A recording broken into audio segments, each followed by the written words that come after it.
Hi friends, അപ്പോൾ ഇന്നൊരു അടിപൊളി വീഡിയോ ആയിട്ടാണ് വന്നിട്ടുള്ളത്. അപ്പോൾ എല്ലാവരും വീഡിയോ സ്കിപ്പ് ചെയ്യാണ്ട് കാണുക. ഒരു എഗ് റോളിൻ്റെ സ്പൈസി ആയിട്ടുള്ള ഒരു എഗ് റോളിൻ്റെ റെസിപ്പിയാണ്. നല്ല ടേസ്റ്റാണ്. അപ്പം നിങ്ങളെല്ലാവരും ഇത് വീട്ടിലൊന്ന് ട്രൈ ചെയ്ത് നോക്കുക. അപ്പോൾ നമുക്ക് നേരെ വീഡിയോയിലോട്ട് പോയാലോ. അതിനാദ്യം ക്ലീൻ ആയിട്ടൊരു ബൗളിലെടുത്തിട്ട് അതിലേക്ക് അരക്കപ്പ് പാൽ ഒഴിക്കുന്നുണ്ട്. പിന്നെ അതിലേക്ക് ഈസ്റ്റാണ്, 1 ടീസ്പൂണ് ഈസ്റ്റും 2 ടീസ്പൂണ് പഞ്ചസാര ആഡ് ചെയ്യുന്നുണ്ട്.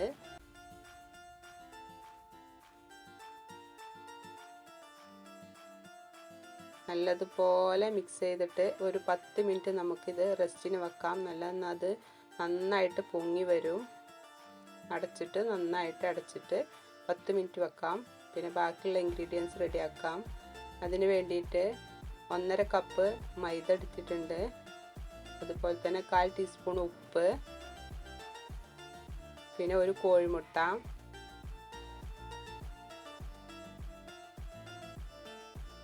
പിന്നെ ഇതിലേക്ക് വേണ്ടത് സൺഫ്ലവർ ഓയിലാണ്. വെളിച്ചെണ്ണ എടുത്താലും മതി. 1/4 കപ്പ് ഓയിൽ ഒഴിക്കാം. പിന്നെ നേരത്തെ നമ്മൾ എടുത്തു വെച്ചിട്ടുള്ള പാൽ ഒഴിച്ചിട്ട് നന്നായിട്ട് കുഴച്ചെടുക്കാം.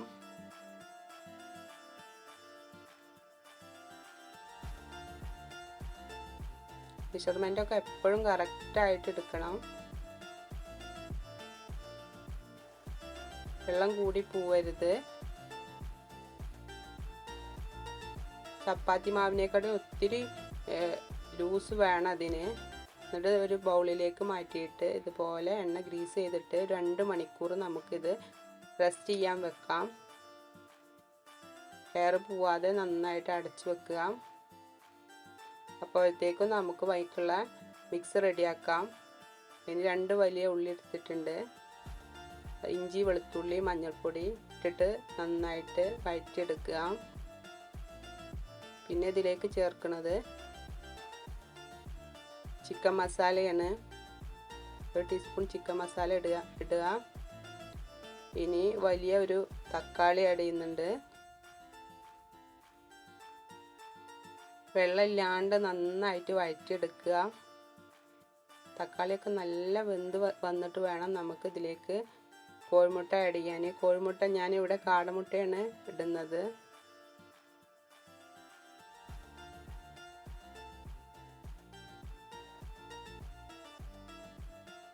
നന്നായിട്ട് യോജിപ്പിച്ചെടുക്കുക. ഇനി നമുക്കിതൊരു പാത്രത്തിലോട്ട് മാറ്റാം.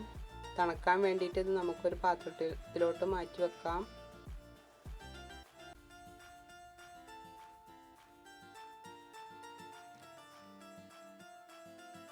ഇനി നേരത്തെ നമ്മൾ എടുത്തു വെച്ചിട്ടുള്ള 2 മണിക്കൂറിന് ശേഷം തുറന്ന് നോക്കി നല്ല സോഫ്റ്റ് ആയിട്ട് കിട്ടിയിട്ടുണ്ട്. നല്ലതുപോലെ ഇത് ഇനി കൈകൊണ്ട് പ്രസ് ചെയ്യാം. ഇനി ചപ്പാത്തിക്ക് കുഴക്കുന്നത് പോലെ നന്നായിട്ട് കുഴച്ചിട്ട് ഒരു കൗണ്ടർ ടോപ്പിൻ്റെ മുകളിലിട്ടിട്ട് നമുക്കിത് നന്നായിട്ട് കുഴച്ചെടുക്കാം.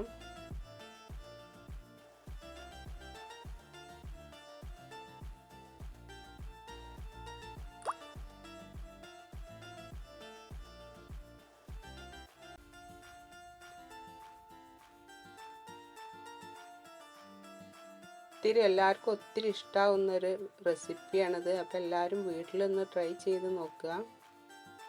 ഇനി നമുക്കിതൊന്ന് കൈകൊണ്ട് പരത്തിയിട്ട് 4 പീസാക്കി മാറ്റിടാം. അതിന് ഞാനൊരു ഫോർക്ക് ഉപയോഗിക്കുന്നുണ്ട്.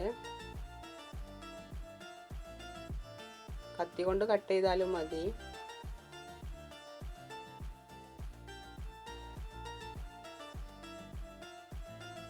ഇനി ഇതിൽ നിന്ന് ഓരോന്ന് എടുത്തിട്ട് ഒരു ബോളാക്കിയിട്ട് നമുക്ക് മാറ്റി വെക്കാം. ഇങ്ങനെ ബോളാക്കിയതിന് ശേഷം ഒരു 10 മിനിറ്റ് റെസ്റ്റിന് വെച്ചാൽ ഒന്നും കൂടി നന്നായിട്ട് പൊങ്ങി വരും.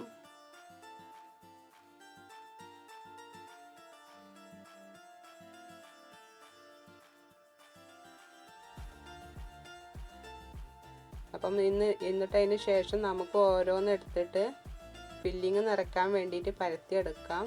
റൗണ്ടിൽ പരത്തിയെടുക്കരുത്.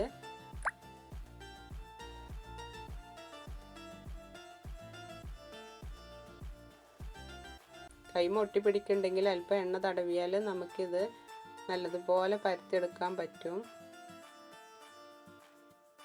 ഇനി ഇത് നമുക്കൊന്ന് പീസാക്കി കട്ട് ചെയ്യാം. ഫുള്ളായിട്ട് ലെയർ ആക്കരുത്. ബാക്കിയുള്ള ഭാഗത്ത് നമുക്ക് ഫില്ലിങ് വെച്ച് കൊടുക്കാം. നല്ല തണുത്തതിന് ശേഷം നമുക്കിത് ചെയ്യാം.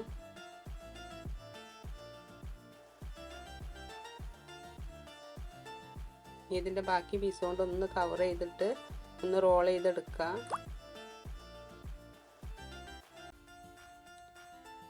ഇനി നിങ്ങൾക്ക് കുട്ടികൾക്ക് സ്പൈസി ഇഷ്ടമായിട്ടില്ലെങ്കിൽ നിങ്ങൾക്ക് സ്വീറ്റ്സ് ഇടാം.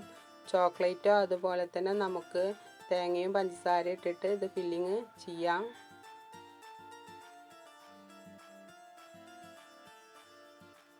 നാലും ഇതുപോലെ തന്നെ ചെയ്തെടുക്കുക. നല്ല ടേസ്റ്റി ആയിട്ടുള്ള ഒരു റെസിപ്പി തന്നെയാണിത്.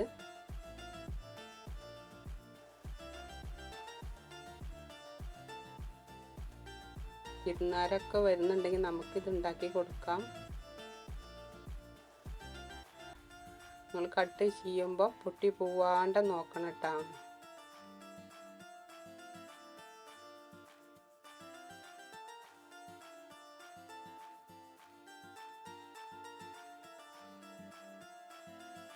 അങ്ങനെ നമുക്ക് നമ്മളുടെ 4 ഇവിടെ റെഡി ആയിട്ടുണ്ട്. ഇനി ഇത് ബേക്ക് ചെയ്യാൻ വേണ്ടിയിട്ട് വെക്കാം. ഫ്രൈ പാനിലോ അല്ലാന്നുണ്ടെങ്കിൽ കേക്കിൻ്റെ ടിന്നിലോ വെച്ചിട്ട് നമുക്കിത് ബേക്ക് ചെയ്യാം. ഞാനിവിടെ കേക്ക് ടിന്നിൽ വെച്ചിട്ടാണ് ബേക്ക് ചെയ്യുന്നത്. ബട്ടർ പേപ്പർ വെച്ചിട്ട് എണ്ണ ഗ്രീസ് ചെയ്ത് കൊടുക്കുന്നുണ്ട്. ഇനി ഇത് പരത്തി വെച്ച് കൊടുക്കാം. തമ്മിൽ ഒട്ടി നിൽക്കരുത്. അപ്പോൾ വെന്ത് കഴിയുമ്പോൾ എല്ലാം കൂടി മിക്സ് ചെയ്യുക, ഒട്ടിപ്പിടിക്കാൻ സാധ്യതയുണ്ട്. അപ്പം ഇതുപോലെ പരത്തി വെച്ച് കൊടുക്കുക. ഞാനിത് ഓവനിൽ വെച്ചിട്ടാണ് ബേക്ക് ചെയ്യുന്നത്. 150 ഡിഗ്രിയിൽ 10 മിനിറ്റ് ആദ്യം പ്രീഹീറ്റ് ചെയ്തിട്ടുണ്ടായിരുന്നു. പിന്നെ അതുപോലെ തന്നെ വീണ്ടും വെച്ചിട്ട് ബേക്ക് ചെയ്യാം. വെന്ത് കഴിഞ്ഞതിന് ശേഷം ഒന്ന് ഗ്രീസ് ചെയ്ത് കൊടുക്കുക. എണ്ണ കൊണ്ടൊന്ന് ഗ്രീസ് ചെയ്താൽ നമ്മൾ ഉണ്ടാക്കിയ നല്ല പെർഫെക്റ്റായിട്ട് നമുക്ക് കിട്ടും. ഇത് നമ്മൾ കേക്ക് ഉണ്ടാക്കും പോലെ ഗ്യാസിൻ്റെ മുകളിലൊക്കെ ഉണ്ടാക്കാം. സെയിം മെത്തേഡിൽ തന്നെയാണ്. അപ്പോൾ എൻ്റെ ഇവിടെ റെഡി ആയിട്ടുണ്ട്. എല്ലാവർക്കും ഇഷ്ടപ്പെടുന്ന നല്ലൊരു റെസിപ്പിയാണിത്. അപ്പോൾ എല്ലാവരും വീട്ടിൽ ട്രൈ ചെയ്ത് നോക്കുക. ഇഷ്ടപ്പെട്ടാൽ ലൈക്ക് ചെയ്യുക, കമൻറ്റ് ചെയ്യുക, ഷെയർ ചെയ്യുക. അപ്പോൾ ഇതുപോലെ പുതിയ വീഡിയോ ആയിട്ട് വരാം. Thanks for watching.